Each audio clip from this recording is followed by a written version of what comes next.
and cleaned. 22 million bulbs are leaving this warehouse in Georgia and heading to customers in Europe. There, they'll flower into snowdrops. The delicate flowers are hugely popular in Europe, although few are aware where these much-loved early bloomers come from.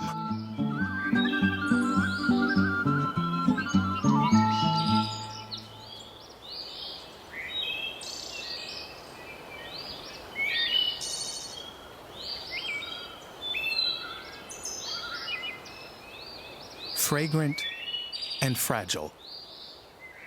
Spring snowflakes and snowdrops are the first flowers to appear after the long Caucasus winter.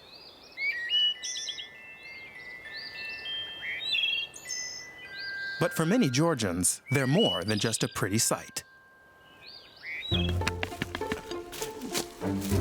Khatuna Jakeli, they're a livelihood. Or at least, to be precise, their bulbs are. Every year, in the 3-month snowdrop season from March through May, she collects them. It's a hard job. It's not ruining my health, but I do get tired. Gathering snowdrop bulbs is tough manual labor. Sometimes my back hurts. I'm hunched over all day working with a hoe. But it's not a burden for me because I do it for my children.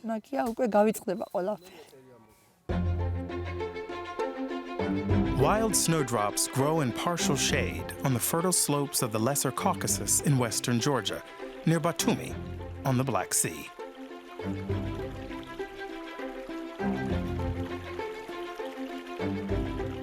The Lesser Caucasus is beautiful, but poor.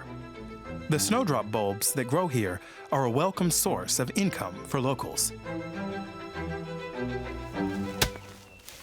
Demand is huge. The Netherlands alone, one of the largest flower suppliers in the world, buys 22 million snowdrop bulbs from Georgia every year. The plant is a protected species almost everywhere in Europe, but not here. It's a difficult balancing act for Georgians to conserve their large snowdrop population and still live off of it. This beautiful flower has been bringing us joy for centuries. Our main goal is to preserve and increase its population. One of the most efficient ways is to expand the areas where it blooms and get the most out of them. It's a strategy that helps meet market demand, as well as preserving the flower. That's our main motivation. A short lunch break, then back to work. The snowdrop pickers are happy they can work again. 2 years ago, the outbreak of the coronavirus pandemic meant they had to stay home. For many, that spelled financial ruin.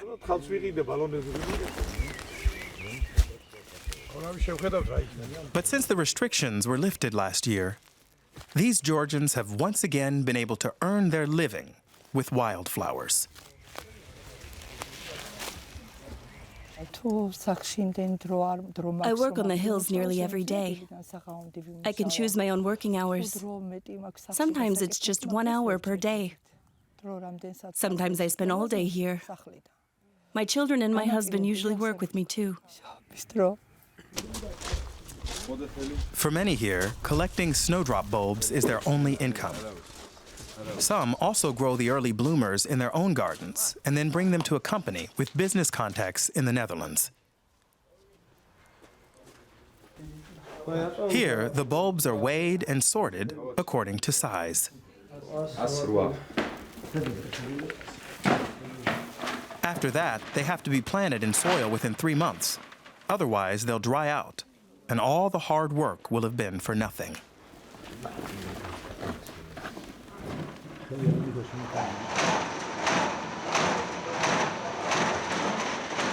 Mamuli Surmanidze is one of only 3 entrepreneurs in Georgia licensed to export snowdrop bulbs to Europe. His flower bulbs are cleaned and temporarily stored in a warehouse.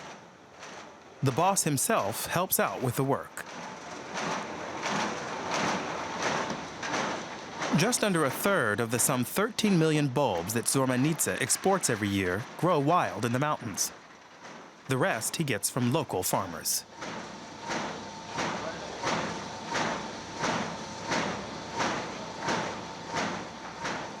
Spring flowers are big business in western Georgia.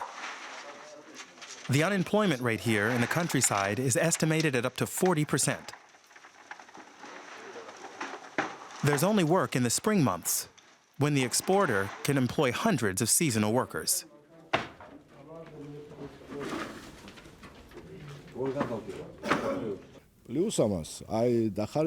20 people work here at the factory, including security, an accountant, and a botanist. When we prepare our product for export, I give these people temporary jobs.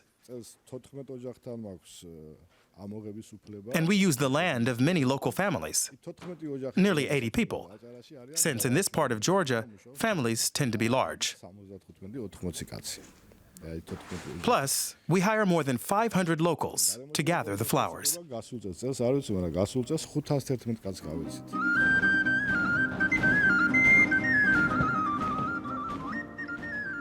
In Europe, spring flowers from Georgia are $1 million business. Not only the Dutch are crazy about them. In Britain, there are whole spring flower fairs and themed tours. At an auction 10 years ago, a single plant was bought for 860 euros. To botanist Ilya Sirabitsa, who grew up with snowdrops, that's hard to imagine.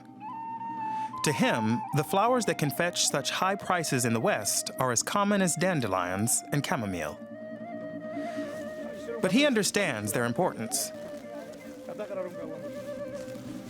He rejects the accusation that the flowers are being over-harvested.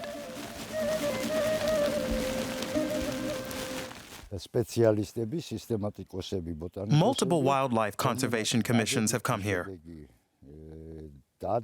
Overall, we've received positive feedback. The snowdrop population has multiplied.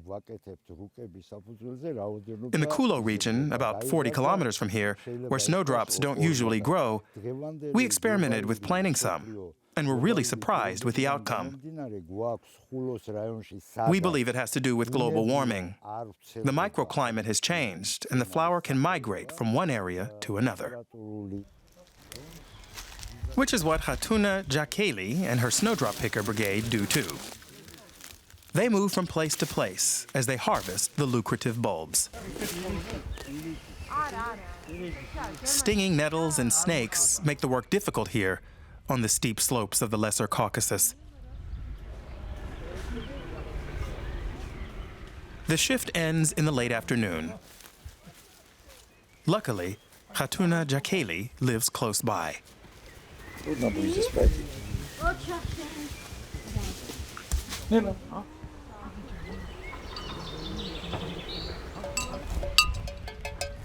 Her village, Kavashta, consists of a few houses, cows,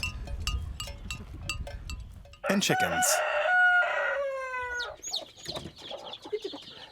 The people here are almost all self-sufficient. Khatuna Jakeli makes her own cheese and even a little wine. She lives in a house with 6 other people, her husband, their 2 daughters, and a few relatives.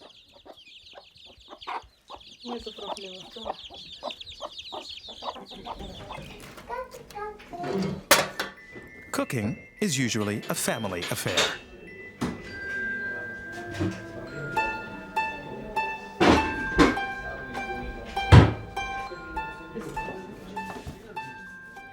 Khachapuri is Georgian bread baked with cheese. It's a must on every table. Baking it is a labor of love for Khatuna Jakeli and her family.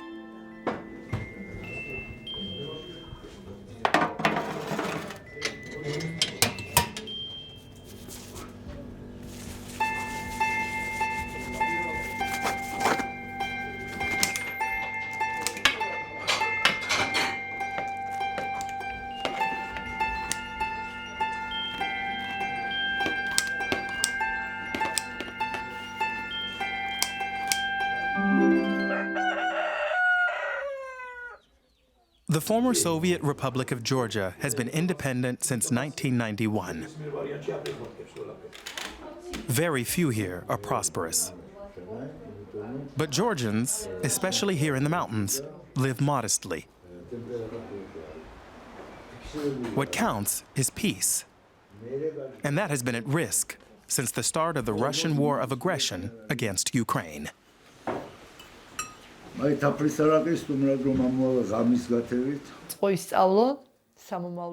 Everything I do is for my children.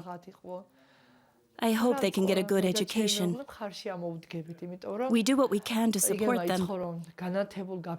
I want them to live in a prosperous and united Georgia. We see what is happening in Ukraine. I feel so sorry for them. Innocent people are being killed, and so many parents have lost their children. Our children shouldn't have to witness this. Sometimes I think, what if war starts here too? What will we do? I pray we can all survive and live in a peaceful country.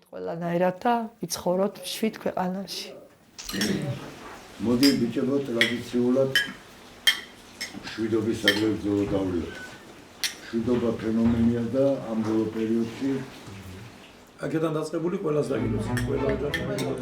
peaceful, prosperous Georgia.